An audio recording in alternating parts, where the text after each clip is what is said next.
So, welcome. The title of my talk tonight is The Practice of Starting Over. And it's a practice I think most of us don't pay a lot of attention to or think a lot about, at least consciously, much of the time. But I think it's a really important practice in terms of our path, just in terms of keeping ourselves moving on the path. So I want to talk about how do we start over when we hit a wall or we bog down or we get discouraged, because it's going to happen or has happened to all of us eventually. It certainly has happened to me millions of times probably since I've been following this path. And it's kind of like New Year's resolutions. We always start out with a lot of enthusiasm and hope, and then we sort of fall off the wagon pretty quickly. It's the same way with starting a meditation practice. We always start with the best of intentions. I'm going to do it every day. I'm going to do it for 45 minutes. And, that happens for a little while, and then next thing you know, life happens, and we've been interrupted. So the key to starting over, and we'll talk a lot about that tonight, is just really dealing with this sense of failure or defeat when the issue, when something comes up about which we need to start over, and the fact that we often experience that as a failing. Some years ago when I started my practice, I brought to it my personality, as we all do, which is what often is called type A, very perfectionistic, very goal-driven. And this was a pattern not just in my meditation practice, this was a pattern in my entire life, has been for most of my life. And immediately became a barrier to my staying with the practice, because I would easily get discouraged, I would bog down, I'd get stuck, I'd feel like I was failing, I can't do this. And I was ready to give up. There was just sort of no margin of error built into my approach to the practice. And I brought this concern to one of my early teachers some years ago, very wise teacher. And the instruction was to turn toward that sense of discouragement, turn toward that sense of failure, that sense that I couldn't do this. Don't try to avoid it. Don't try to run from it or push through it. Just turn toward it in a sort of accepting, gentle way and see if that would, in fact, get me unstuck. So I worked with that a while. It was very frustrating. I wasn't having a whole lot of success with it. The suffering was great. I was continuing to cling to this sort of perfectionistic standard about, that was a good meditation, that wasn't a very good meditation, giving myself grades, is sometimes those of us that are type A are prone to do. But over time in working with it, it finally sunk into me that if I was going to really make progress on this path, if I was really going to reduce my suffering, I really needed to fully accept the challenge of starting over whenever my meditation wasn't going well, or I was bogging down, or I was falling off a regular practice. And at least intellectually, I accepted the fact that, I was going to have to learn to do this again and again. I was just going to have to learn to accept the starting over and not see it as a failing. You probably have heard this quote from Lao Tzu, the ancient Chinese Taoist teacher. He said, "The journey of 1,000 miles begins with a single step." And I would just add to that, even if we have to take that first step again and again and again, because that's really the challenge that I felt. And again, this idea of starting over doesn't just have to do with our meditation practice necessarily. For me, it certainly also had to do with my entire life. We talk a lot here about the 5 hindrances, the hindrances to practice that the Buddha taught. These are the barriers that he described. And as you'll recall, they are desire, aversion, sloth and torpor, restlessness and worry, and doubt. And doubt, I think, is the hindrance that gets in the way of starting over very often. We get filled with doubt. I can't do this. This is not working. This is not for me, talking about my meditation practice. I'll just fail if I try this again. Just all of that doubt coming up again and again. It was really my primary hindrance when it came to my meditation practice. And as long as I wasn't mindful of that hindrance and willing to sort of lean into it, it was going to continue to be problematic. And it did continue to be problematic for for quite, well, it still does intermittently, but certainly not to the extent that it used to. It's like Mara telling the Buddha on the night of his enlightenment that he was instilling doubt. You can't do this. Why bother? You can't become enlightened. Who do you think you are?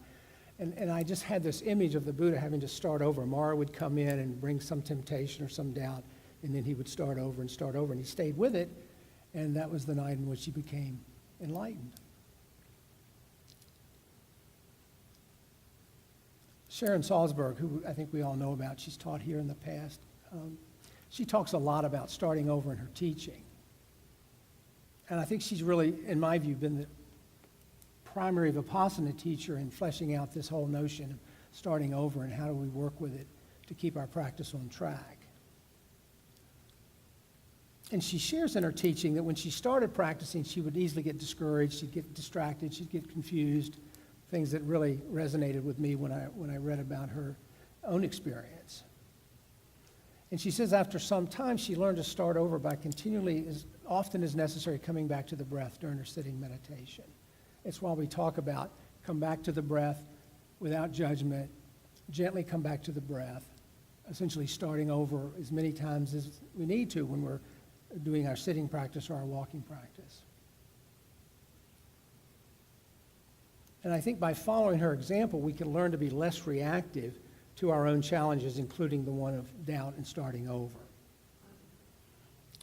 She has a book entitled Faith. Some of you may have read it. It's really a terrific book. It's probably been out about 10 years. But she talks a lot about starting over in that book, and she talks about having the faith that our efforts will ultimately succeed, that if we keep coming back to it, if we keep starting over, that eventually, and have faith that that's going to work, then eventually our practice will settle down and begin to move a little more smoothly.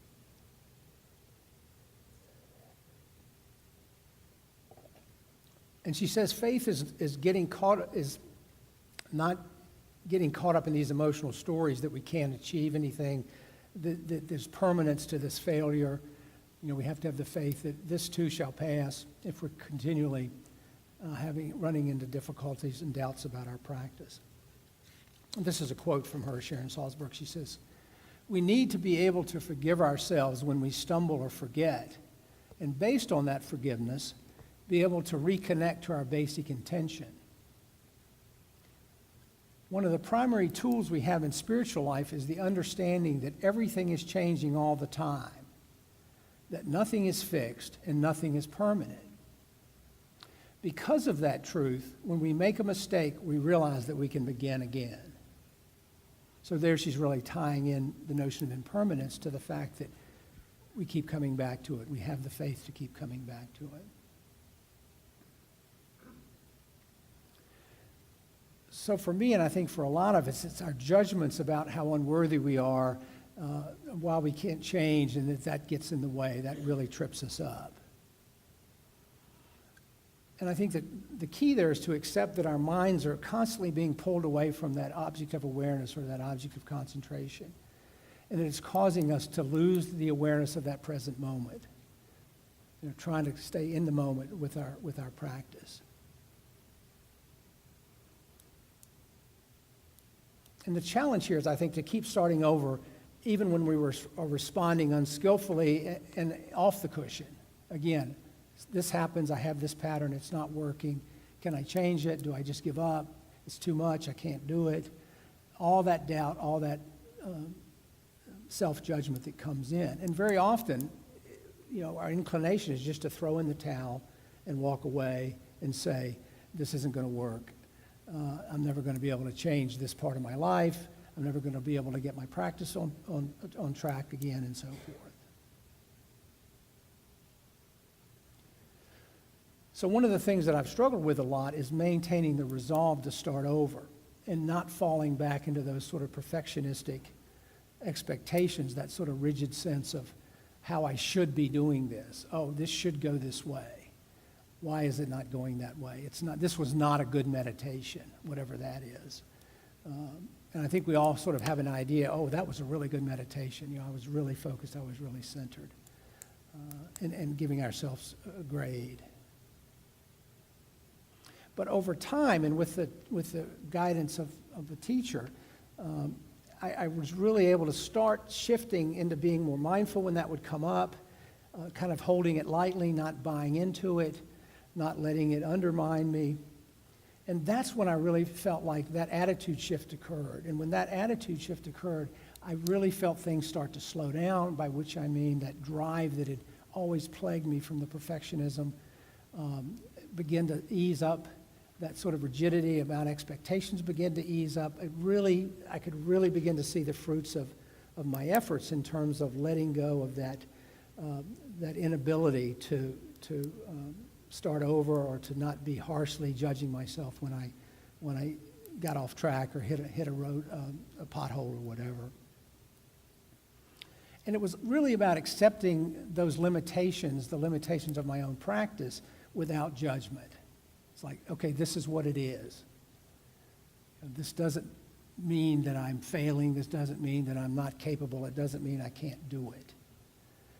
And really seeing that I had sort of these grandiose expectations about how I thought it should be, how I should be able to do anything I put my mind to. You know, that thing in the West, in the U.S. that we have about, just put your head down and charge ahead and make it happen.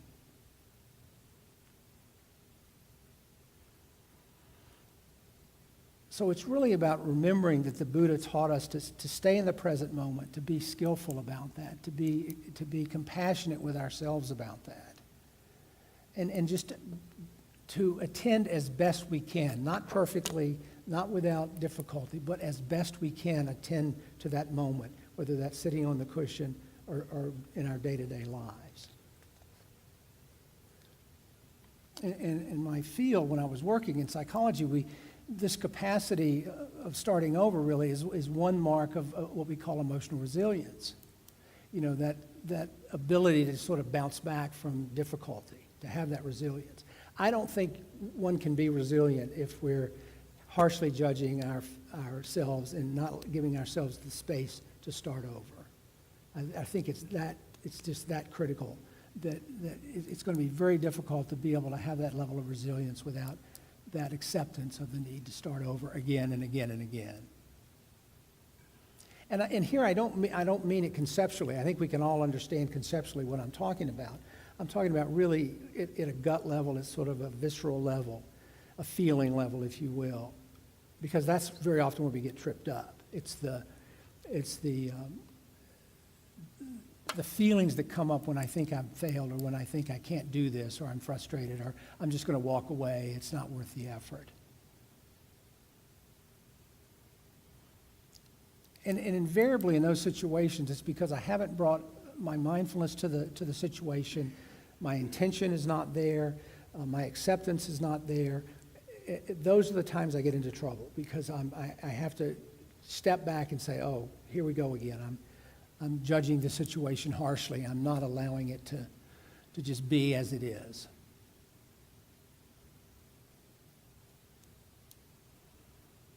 Again, Sharon Salzberg talks about seeing all these obstacles, whatever they are, mostly of our own making, as temporary and impermanent. And keeping that in mind and saying, okay, this is what it is now. It's temporary, it's impermanent. I'm going to go ahead and start over. And if it comes up again, I know it's only temporary. This too shall pass. This is a poem by Mary Oliver called The Journey, which you may know, but I think it speaks to this issue. She says, one day you finally knew what you had to do and began. Though the voices around you kept shouting their bad advice. Though the whole house began to tremble and you felt the old tug at your ankles. Mend my life, each voice cried, but you didn't stop.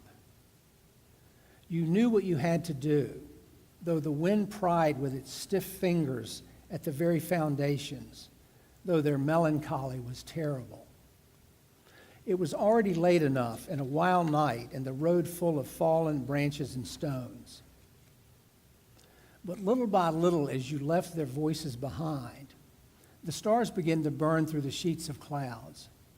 And there was a new voice which you slowly recognized as your own, that kept you company as you strode deeper and deeper into the world. determined to do the only thing you could do, determined to save the only life you could save.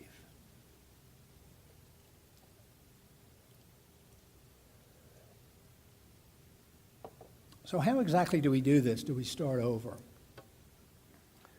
Well, I think in simple terms, and it certainly sounds easier than it is, it's to shift our attention away from trying to control the outcome of our efforts and just being open to whatever arises in terms of the efforts that we're putting out there. And part of that's abandoning these habitual reactions of self-criticism, self-judgment, complaining, regretting, second-guessing, all of that. But again, not by avoiding them or denying them and saying, I'm just going to push them to the side. But acknowledging them without buying into them, without saying, this is true, whatever these messages are that are coming up. Because it's that old conditioning that just wants to rear its head again and again. So an example might be when you hit a speed bump and it is, yes, my mind wandered, but it's okay to start over, rather than I can't do this, or I'm a failure, or I don't, I'm not, this doesn't work for me, or whatever. Just saying, yes, my mind wandered, but I'm going back to the breath. And really, again, at a feeling level, at a gut level. And again, moment to moment, not what's going to happen 5 minutes from now, but what's happening right now. Okay, this is impermanent. I'm going to just stay with it, whatever it is, and go back to the breath as often as I need to. And it's really that notion in life as well as in our practice, I think, of experiencing the journey, not just thinking about the destination. So that moment-to-moment awareness of what's this experience like, what's the journey like. Because for me, and I think for a lot of us, when we got our eye on the destination, then again, it becomes goal-directed, it becomes, the standards kick in, it's much harder to tolerate detours along the way. So part of the practice is, again, staying in the moment with that willingness to start over when we do hit a bump.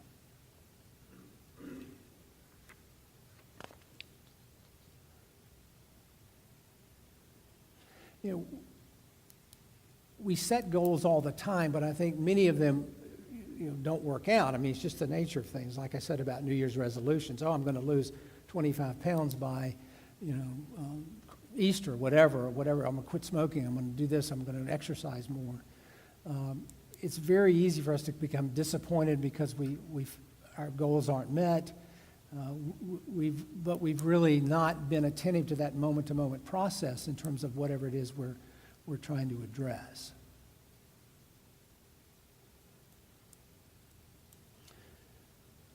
So as I said a few moments ago, it may sound easy, but it really is not as easy as it sounds. It requires a tremendous amount of patience. It requires a tremendous amount of determination, willingness to accept things that aren't necessarily pleasant or comfortable. But all these are qualities that are in the Dharma. We talk about them in all kinds of other contexts as well, not just with this notion of starting over. The determination to have that energy to do this work, to work through the speed bumps, to work through the difficulties. Again, without judgment, without self-criticism. And this brings us back again to things we talk about often here, which is self-compassion, critical part of this issue, and loving kindness toward ourselves, some recognition that this path is difficult, not impossible, but difficult, and we're going to be gentle with ourselves along the way. And I think without the self-compassion and the loving kindness, it's again really hard to bring the level of self-acceptance necessary to start over. This is from a Zen teaching, which I really love. It says, fall down 7 times, get up 8.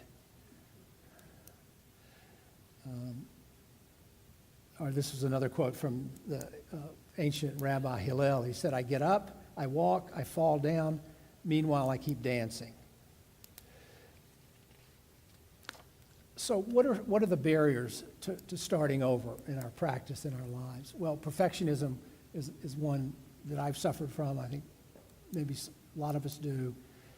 And it's that sort of drive to control things, to know what's going to happen so that I can get it right, not feel like I'm the intolerance of ambiguity or uncertainty, that whole area. And it usually comes with, for me, a list of questions about what I need to do to get it right. It comes with a furrowed brow. It comes with tightness and sort of constriction. So that's one barrier. Busyness is another one. Just finding the time and the space to start over. I mean, it's kind of hard to start over when we're constantly running around, busy, not willing to stop and take a breath and sort of realize, okay, where am I now? Where might I need to start over? Another is fear of failing, fear of not being able to achieve whatever it is if I have to start over. Impatience. How many times do I have to do this before I get it right? That can get in the way. And again, obviously self-judgment, which I spoke of. I'm a failure. I can't do this. Why bother? It's that thing about, well, I'm not going to, I was thinking about in school, I'm not going to study for the test. That way, if I fail, I have an excuse, rather than I'm going to really study. And then what happens if I fail after I've really put in the time? So I think there are three components of starting over that I wanted to mention tonight. The first has to do with what happens, what goes on with us when we flounder, when we want to give up, when we feel discouraged. And what is that experience like? Can we really just show up for that experience, just sit with it, be present with it, not push it away because it doesn't feel very good? So it's really doing the inquiry around what happens to me when I'm in a situation where I have to start over. Because I think once we begin to look at that and sit with that, then we can begin to bring some self-compassion into the situation to say, okay, this is where I am, this is what I need to do, and be really conscious of that reactivity, that negative reactivity in the form of self-judgment or self-criticism that will bubble up when we try to just sit with that sense of discouragement, that sense of failure. Kabir, was a 15th century Indian poet, said, wherever you are is the entry point. So wherever you are is the entry point. So right now, this is the entry point. Not back there, not up there, right here in this moment. And I think when we do that, and I've certainly had this experience, is that when we're able to do that we can really see how much time and energy we're wasting trying to avoid starting over, trying to not have the self-judgment happen. Because starting over seems so daunting in those circumstances. But once we see the energy that's wasted, it really see that starting over and accepting that can be our best option at that moment.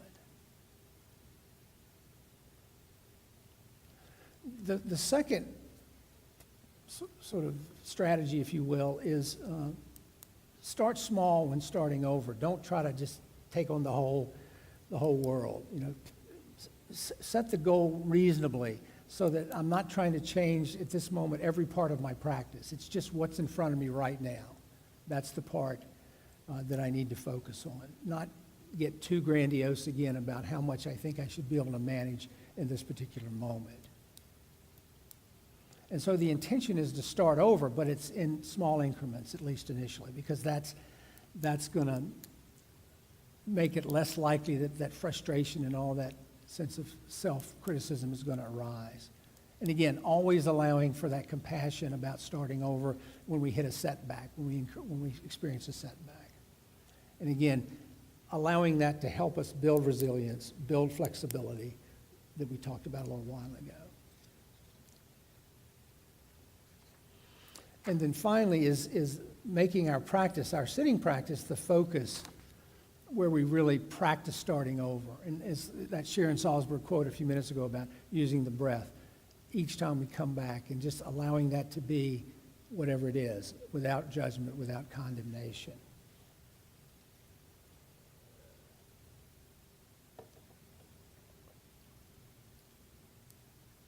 So when we begin to use these methods, it helps our cultivation of concentration, it helps our focus, It helps us cultivate equanimity and greater calmness. And because no matter how many times our mind wanders, we can keep returning to the breath or the sensation or whatever, and not have it be evoking all this criticism and sense of failure. And that was a huge hurdle for me to get over. And it still comes up, but it just thankfully comes up a lot less than it used to. You know, we know what it feels like to fail at something. We hate that feeling, you know, the despair, the frustration, the hopelessness. And especially, I think, in the West, we just, you know, we have this work ethic. We just hate to fail. But if you start this path, it's going to be there. I mean, you can't, you know, we can't control what happens. And part of the path is the acknowledgement of that I have very little control over what happens when I sit on the cushion or when I do X, Y, or Z.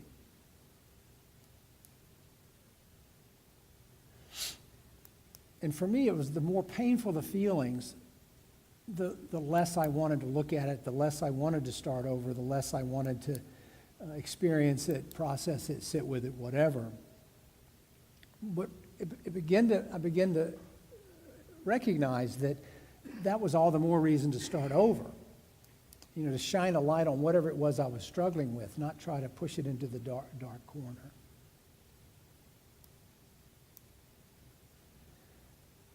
You know, one area, again, that I've really found in my own practice where starting over again and again had to do with a pattern of reactivity that was in many of my relationships. Growing up, I developed this sort of armor, if you will, based upon that adage, you know, the best defense is a good offense. I was cynical, sarcastic, and it was really an armor to sort of hide my vulnerability, hide my self-doubt. But I was always, you know, making cynical or sarcastic comments. And you know, it's not a very effective strategy interpersonally because, you know, it tends to push people away. You know, people, you know, it's offensive, it's obnoxious, it's not very pleasant often, especially if you're directing it at somebody else. But I didn't have any awareness of it, really. I didn't have a lot of insight into it, and it really took the practice for me to begin looking at it and begin sort of taking some of that armor off. And so once I became aware of it, then the challenge was when I'd slip back into it, which was frequent, I didn't want to start over with trying to continue to work with that particular style of interacting. It would be so easy for me, my conditioning was such that it would be so easy for me just to fall back into that pattern. And I would get very frustrated when I wanted to stop doing it, and then I'd find myself doing it just almost reflexively. I'm just lapsing into this old way of being.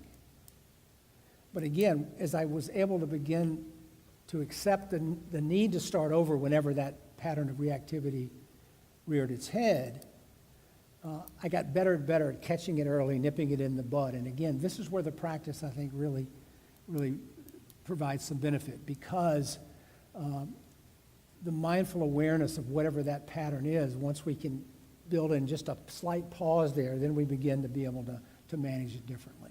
We're not just at the mercy of our conditioning at that point. The practice really frees us from sort of the chains of our conditioning, if you will. Again, Sharon Salzberg talks about this as starting over as a form of surrender, of really just surrendering to whatever is going on at any moment.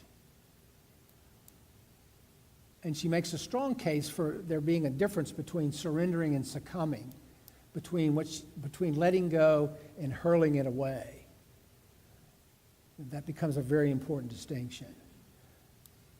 She talks about letting go as a gentle process.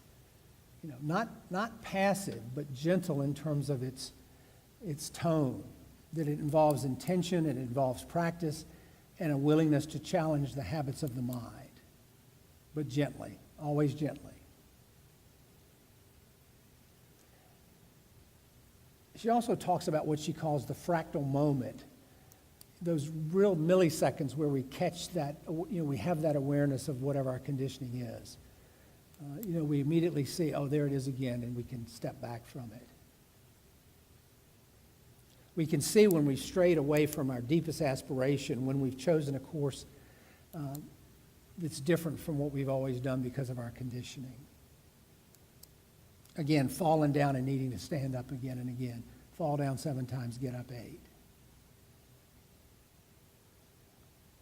And I think for so many of us in the West, and I do think this is probably different in the East, our conditioning tells us that if we just work harder, berate ourselves enough, blame ourselves enough, beat ourselves up enough, that's the answer to whatever it is that we're struggling with.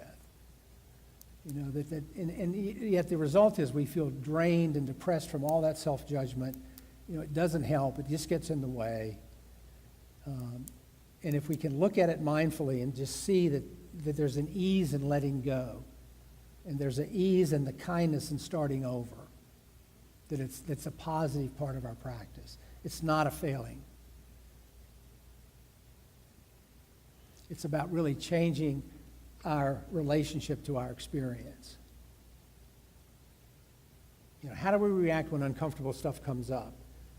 How do we react when we're faced with the need to start over? Can we begin again? Can we do this over and over? That's really the challenge, starting over.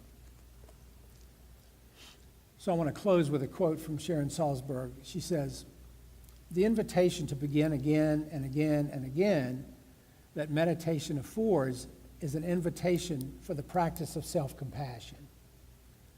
To heal through letting go rather than harming ourselves with cycles of self-doubt, judgment, and criticism. Beginning again is a powerful form of resilience training. Each time we become distracted or lost in our judgments, assumptions, and other thoughts, we can return to the moment, the most portable and dependable resource at our disposal. We see that no matter what, we can always begin again." So, let's sit for a moment.